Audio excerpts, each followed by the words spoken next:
नमस्कार, मैं डॉक्टर विमल पंडिता। आज का जो विषय है हमारा कैंसर के लिए वो है लंग कैंसर और हेड एंड नेक कैंसर। पहले लंग कैंसर की बात करते हैं।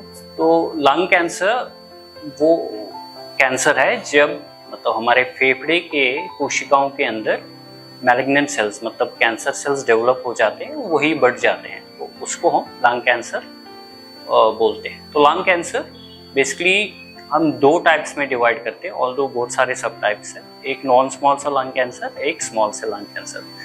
सो मोस्ट ऑफ द कैंसर जो लंग कैंसर्स है वो स्मोकिंग रिलेटेड है, तब स्मोकिंग से जुड़े हुए हैं। वो एक मेजर रिस्क फैक्टर है लंग कैंसर होने का। ऑल्दो अगर हम देखें कि बाकी सारे और भी रिस्क फैक्टर्स है, लगभग लाइक कोई इंसान स्मोक नहीं कर रहा है बट पैसिवली स्मोक का एक्सपोजर है, उसको भी ज़्यादा रिस्क है लंग कैंसर होने का।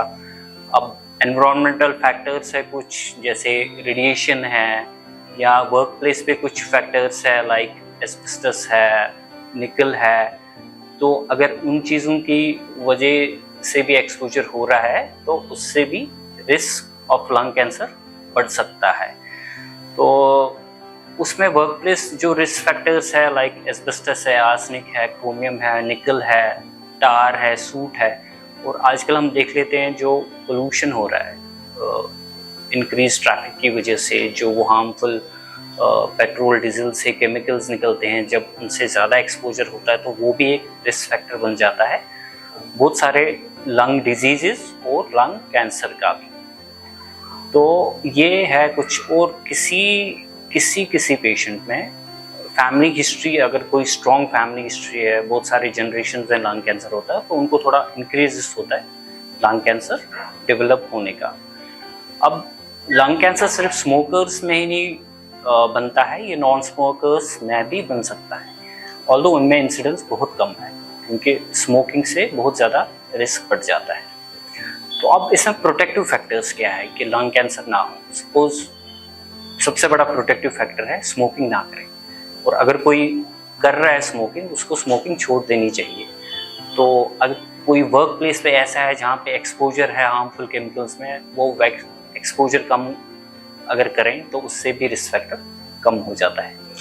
तो जो बहुत ज़्यादा चर्चा होती है आजकल like diet, physical activity, although वो अच्छी चीज़ें हैं बट हम बहुत ज़्यादा इसको रिलेट नहीं करते हैं कि हम पर्टिकुलर डाइट खाएंगे या फिजिकल एक्टिविटी करेंगे। ऑल्दो कुछ कैंसर्स में उसका रोल है बट लंग कैंसर में उतना बहुत ज़्यादा आपस में एसोसिएशन नहीं हुआ है डाइट और फिजिकल एक्टिविटी का। एंड एक और जो बात है, कोई सप्लीमेंट्स लेते हैं कि उससे हमारा लंग कैंसर का रिस्क कम हो जाएगा, लाइक बहुत सारे बीटा कैरोटीन लेते हैं या विटामिन ई लेते हैं।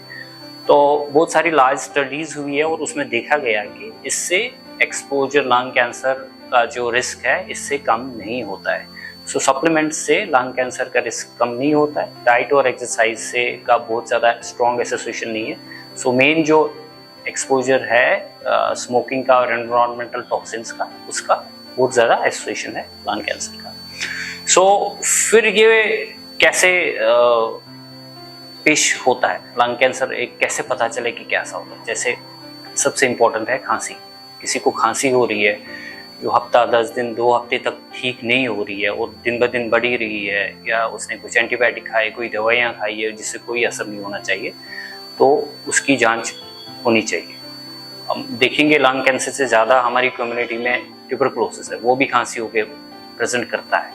सो ये डॉक्टर ही डिसाइड करेगा जब वो जांचें करेंगे कि टीबी है, लंग कैंसर है। तो अगर कोई चीज़ ठीक नहीं हो रही है, ज़्यादा बढ़ रही है, तो डॉक्टर के पास जांच करने के लिए जाना चाहिए। दूसरा है सांस बढ़ना, लाइक सांस अचानक से सांस आना स्टार्ट हो गया है या दिन ब दिन बढ़ रहा है, या छाती में पेन हो रहा है जो ठीक नहीं हो रहा है। सो ये मोस्ट कॉमन चीज़ें हैं लंग कैंसर के होने का। तो कभी कभी ये लंग कैंसर जब छाती से बाहर फैल जाता है, कभी कभी ब्रेन में फैल जाता है, तो सीजर्स आ सकते हैं, हेडेक हो सकता है, बहुत ज़्यादा हेडेक हो सकता है। तो वैसे कभी कभी हड्डियों में दर्द होना स्टार्ट होता है, तो अगर वो हड्डी में चला गया हो तो वैसे प्रस्तुत कर सकता है। सो डिफरेंट फॉर्म्स में प्रस्तुत कर सकता है लंग कैंसर। तो फिर हमें फिर अब प्रिलिमिनरी जांच करने के बाद थोड़ा शक हो जाता है तो लंग कैंसर हो सकता है, तो क्या क्या डायग्नोसिस कैसे करते हैं इसका। सबसे पहले जो मोस्ट कॉमन मोडालिटी है वो चेस्ट एक्सरे। चेस्ट एक्सरे पे हमें मास दिख सकता है कि शक हो सकता है कि लंग कैंसर हो सकता है। फिर उसके बाद आता है सीटी स्कैन है, पेट स्कैन है, एमआरआई है, जिससे हमें कंफर्म हो जाता है कि लंग कैंसर है। बट अल्टीमेट जो कंफर्मेशन आ जाती है कि लंग कैंसर है या नहीं है, कौन सा टाइप है, वो होता है बायोप्सी। बायोप्सी बहुत एसेंशियल है क्योंकि लंग कैंसर अब इतना डिफरेंट टाइप्स का होता है, हर डिफरेंट टाइप का ट्रीटमेंट अलग अलग से ट्रीट करना होता है। सो इसलिए बायोप्सी करना बहुत ज़रूरी है। उससे हमें पता एक तो कंफर्म हो जाएगा कि लंग कैंसर है कि नहीं, और सेकंड कौन सा टाइप है और उसको कैसे ट्रीट करना है वो भी पता चलेगा। सो एक बार लंग कैंसर हमें डायग्नोज हो गया बायोप्सी से, तो फिर हो गया स्टेज, ये कौन सी स्टेज में है। स्टेज 1 है, स्टेज 2 है, 3 है, 4 है। तो उसके लिए मेन जो है वो इमेजिंग है, मतलब सीटी स्कैन है, पेट स्कैन है। और अब जो अलग टेक्निक्स है, छाती के अंदर लिम्फ नोड्स अगर बने उसके लिए ईबस करते हैं या मीडियास्टेनोस्कोपी करते हैं कि देखने के लिए कि लिम्फ नोड्स में लंग कैंसर गया है नहीं कर रहा है। उससे हमें प्रॉपर स्टेजिंग करनी होती है, उससे प्रॉपर ट्रीटमेंट होगा।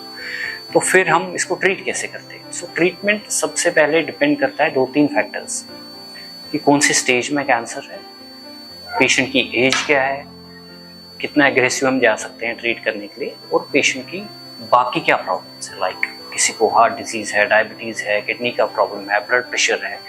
तो ये सारे फैक्टर्स देख के हम फिर एक ट्रीटमेंट प्लान करते हैं, उसको हम इंडिविजुअल प्लान कहते हैं, पर्सनलाइज मेडिसिन करते हैं कि इस पेशेंट को ये। सो जो भी अगर 10 पेशेंट है सेम स्टेज में प्रेजेंट करते हैं, बट अब देखेंगे हर किसी पेशेंट को सेम ट्रीटमेंट नहीं दे सकते हैं। बिकॉज ऑफ दीज फैक्टर्स हमें डिसाइड करना होता है किस पेशेंट के लिए कौन सा ट्रीटमेंट अप्रोप्रिएट है, तो वो उसको। सो ट्रीटमेंट मेनली अगर अर्ली स्टेज में प्रेजेंट करते हैं तो सर्जरी है जो क्यूरेबल हो सकती है, ट्यूमर है निकाल दिया सर्जरी से। फिर जब उसका रिपोर्ट आएगा फिर डिपेंड करेगा कि उसमें हमें आगे कीमोथेरेपी देना है, रेडिएशन देना है, ताकि वो वापस ना आए उसमें। अगर स्टेज 3 है तो उसमें हम रेडिएशन और कीमो साथ साथ दे सकते हैं। आजकल इम्यूनोथेरेपी का भी रोल है, इम्यूनोथेरेपी भी दे सकते हैं। और स्टेज 4 है तो उसको हम क्योर नहीं कर सकते बट ट्रीट कर सकते हैं, उसको हम पैलिएटिव ट्रीटमेंट कहते हैं, ताकि पेशेंट की जो प्रॉब्लम्स है वो ठीक हो जाए, उसकी उम्र जो हम थोड़ी बढ़ा सके, उसके प्रॉब्लम्स को हम कम कर सकते हैं, उसको हम ट्रीट कर सकते हैं सिस्टमिक ट्रीटमेंट से। उसमें टैबलेट फॉर्म में भी ट्रीटमेंट आता है, कीमोथेरेपी भी होता है, कभी कभी रेडिएशन भी, पैलिएटिव रेडिएशन देते हैं। और आजकल जो नया आया है जिसने बहुत अच्छा असर दिखाया है लंग कैंसर में, वो है इम्यूनोथेरेपी। वो हर किसी को नहीं लगती है, उसके लिए कुछ टेस्ट करने होते हैं कि इम्यूनोथेरेपी के लिए काम करेगी नहीं करेगी, तो फिर हम देखते हैं। फिर बाद में हम जब एक बार ट्रीट किया, फिर ऐसे पेशेंट को वापस आने का रिस्क फैक्टर होता है, तो उसमें हमें बार बार फिर पेशेंट को बीच बीच में आना पड़ता है दिखाने के लिए, सब ठीक है, सब ठीक चल रहा है, वापस तो नहीं आया है, ताकि हम इसको जल्दी पकड़ लेके वापस आए, ताकि हम इसे ट्रीटमेंट दे सके, सो दैट इसका फॉलोअप अराउंड 5 years तक हो जाता है। तो ऐसे लंग कैंसर का डायग्नोसिस होता है, सिम्टम्स क्या होते हैं और ट्रीटमेंट कैसे होता है। सो ये लंग कैंसर के बारे में हमने कर दिया, ठीक है।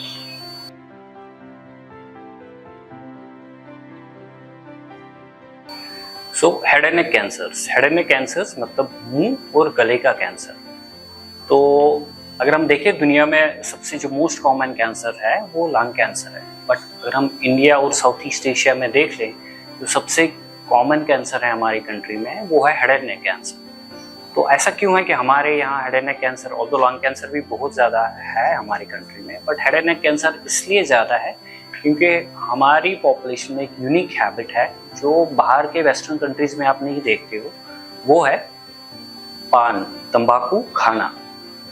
वो एक मेजर रिस्क फैक्टर है head and neck cancer develop होने का। तो हेड एंड नेक कैंसर क्या है, जो हमारा मुंह का अंदर का लाइनिंग है, कोशिकाएं जो लाइन करता है, थ्रोट को लाइन करता है, जब उसमें कोई सेल कैंसरस चेंज हो जाती है तो वो कैंसरस सेल बनती है, तो वो उस म्यूकोजल लाइनिंग में ट्यूमर बनता है, जो फिर पहले उधर ही फैलता है और फिर आगे जाके बहुत ज़्यादा आगे पीछे फैल सकता है। तो उससे हेड एंड नेक कैंसर ये गले में भी बन सकता है, मुंह में भी बन सकता है, मुंह के पीछे वॉल में भी बन सकता है, जीभ में भी बन सकता है, हमारी साइनसेस होती है मुंह के अराउंड तो उसमें भी बन सकता है, और हमारे जो लैक्रिमल ग्लैंड्स है या हमारा जो ये जिससे हम सलाइवा बनता है, जैसे हम पैरोटिड ग्लैंड्स है, सैलिवरी ग्लैंड्स है, अगर उनमें भी कैंसर बनता है तो उसको भी हम हेड एंड नेक कैंसर के अंदर रखते हैं। तो इसमें जो मेजर रिस्क फैक्टर है हेड एंड नेक कैंसर होने का वो है अल्कोहल और टोबैको यूज। सो टोबैको यूज स्मोकिंग के थ्रू भी हो सकता है और स्मोकलेस टोबैको भी यूज होता है। जैसे मैंने कहा, जैसे पान है, गुटखा है, खैनी है, तो उसमें ऐसे हार्मफुल केमिकल्स होते हैं, जैसे बीटल नट है उसमें होता है, उसमें ऐसे हार्मफुल केमिकल्स होते हैं जिससे कैंसरस चेंज मुंह में आती है, उससे कैंसर बन जाता है। तो most of the head and neck cancers आप देखते हो वो ऐसे लोगों में बनता है जिनमें पान, गुटखा, बीड़ी ये सेवन करते हैं या स्मोक करते हैं या अल्कोहल होते हैं। मोस्ट ऑफ दीज कैंसर्स उन्हीं में बनते हैं।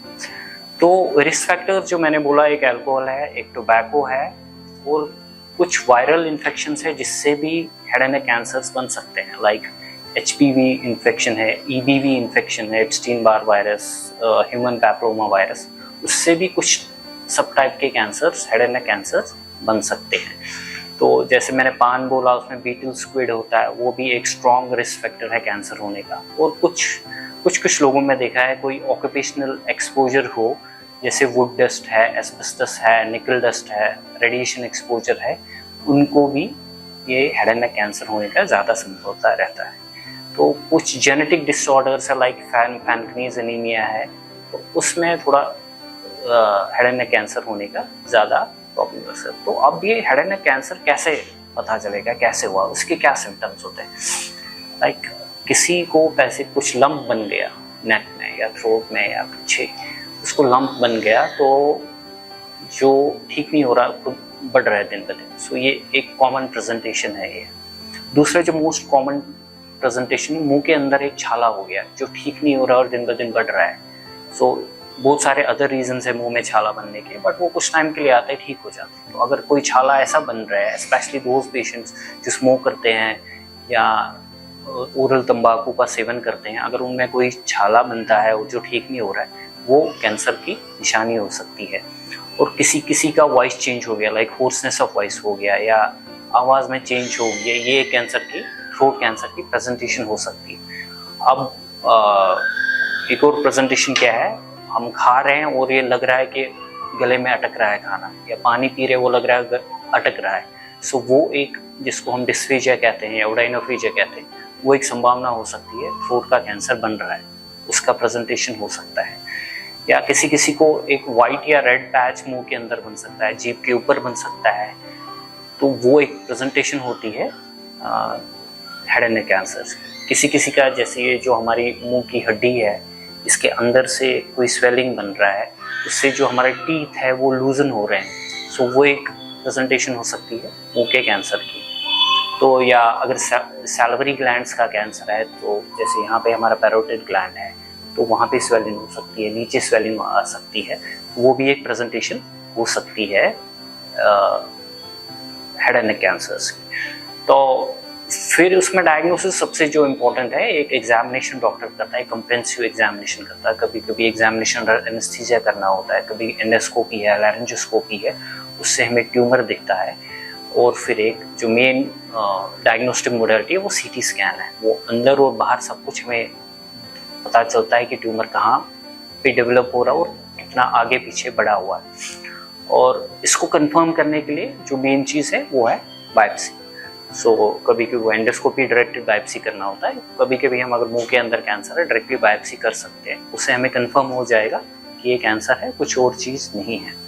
तो एक बार कैंसर हमने डायग्नोज कर दिया तो उसके बाद कैसे ट्रीटमेंट है? सो ट्रीटमेंट अगेन डिपेंड करता है स्टेजिंग क्या है। स्टेजिंग के लिए हमें CT स्कैन है, MRI है या बाकी चीज़ें हैं, जिससे हमें अल्ट्रासाउंड है, जिससे हमें पता चलेगा कि ये कितना बड़ा है। सो उसकी एक क्लासिफिकेशन होती है कि ये पहली स्टेज में है, सेकंड में है। सो अगर हम पहली और दूसरी स्टेज देख लें या स्टेज 3 भी देख लें, तो उसमें जो मेन मोडालिटी ऑफ ट्रीटमेंट होता है वो होता है सर्जरी, मतलब ऑपरेशन करके ट्यूमर निकाल देना बाहर। तो आप देखेंगे कि यहाँ पे बहुत सारे स्ट्रक्चर्स है, बोन्स है, सॉफ्ट टिश्यू है, तो हमें काफ़ी ज़्यादा कभी डिसेक्शन करना पड़ता है वो ट्यूमर निकालने के लिए। तो फिर इसको फंक्शन रिस्टोर करने के लिए कभी हमें रिकंस्ट्रक्शन करना पड़ता है। कैंसर को निकाल के हमें सपोज आधा जीभ बना दिया या मुंह का रिकंस्ट्रक्शन, एक मेटल प्लेट लगा दिया ताकि जॉ बोन बराबर हो, जो ट्यूमर निकाल के हमने बोन से निकाल दिया उसको कंटिन्यूटी कहते हैं। तो इसको तो है सर्जरी प्लस रिकंस्ट्रक्शन। तो सर्जरी और रिकंस्ट्रक्शन करने के बाद जो उसका रिपोर्ट आता है कैंसर का, उससे हमें पता चलता है कि हमें आगे कुछ और ट्रीटमेंट देना है कि ये सफिशिएंट है। उसके डिपेंडेंट जो most common second form of treatment है वो है रेडिएशन। रेडिएशन इसलिए देते हैं उस एरिया में आफ्टर सर्जरी कि वो कैंसर जो वापस आने का चांस हो, रिस्क होता है, वो कम से कम हो जाता है। कभी कभी रेडिएशन के साथ हमें कीमोथेरेपी भी देना होता है। तो कभी कभी ऐसा ट्यूमर बन गया होता है कि एक्सटेंसिव सर्जरी करना पॉसिबल नहीं होता है, कि वो इतना बढ़ गया होता है कि पूरी तरह निकालना संभव नहीं होता है। तो उन पेशेंट्स के साथ क्या होता है, उनको रेडिएशन और कीमोथेरेपी साथ साथ देते हैं ताकि उससे वो खत्म हो जाए ट्यूमर, अगर हम सर्जरी ना कर पाए तो ये मेन दो फॉर्म्स हैं।